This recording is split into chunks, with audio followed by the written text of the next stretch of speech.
Let's talk about inflation. We were previewing UK inflation there, but given the market sensitivity around what's coming out of the US on the inflationary front, I understand you're watching the CPI print very closely as well. What are you looking out for?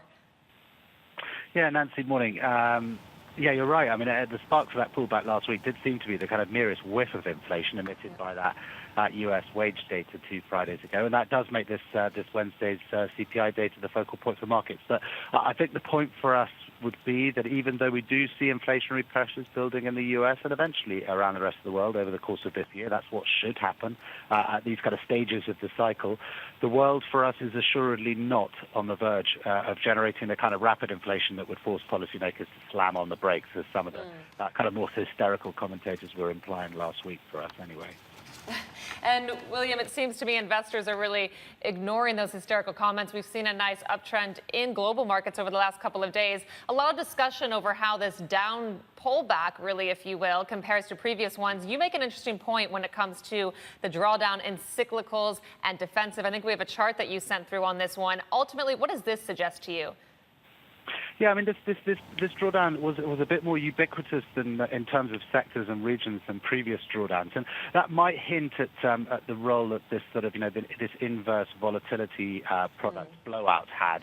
Essentially what we had was we had a sort of prolonged period of subdued market volatility, and that drew lots of people into this trade, which was essentially providing insurance to the market. And as we know, with insurance trades, what you tend to find with the sort of payout structure is that it's negatively skewed, i.e. premiums roll in month after month until the event that you're receiving premiums for happens, and there's a horrible loss.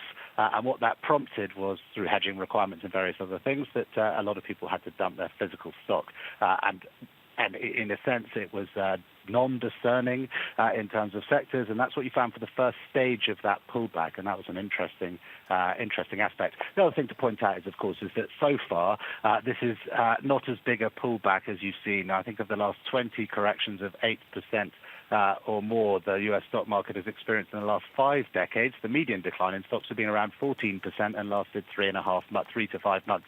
So generally, we could expect more. It may not be over, but we still think that the world economy looks good enough to bet on, and that leaves us still betting on stocks over bonds.